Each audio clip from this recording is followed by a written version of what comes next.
מסר שלנו לכל המזרח התיכון השבוע. אנחנו מי שתוקף אזרחי ישראל, מי שתוקף את...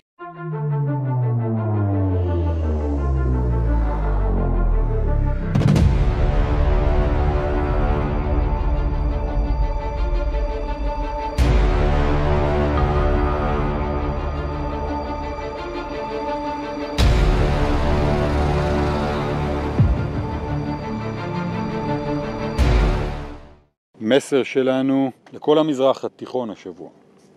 אנחנו מי שתוקף אזרחי ישראל, מי שתוקף את מדינת ישראל, אנחנו מוכנים ללכת רחוק, יודעים להתאמץ מאוד, להביא מודיעין מאוד מדויק, ללכת, לפגוע, להרוג וגם לקחת סיכונים. ותקפנו בביירות ואנחנו תוקפים בעזה, ואנחנו נהיה מאוד חזקים בהגנה ואחר כך גם נתקוף מאוד חזק.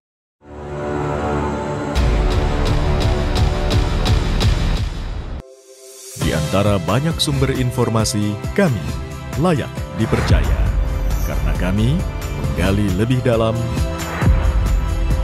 berpihak pada kebenaran, berpegang pada data dan fakta, agar layak Anda jadikan referensi. Kompas TV, independen, terpercaya.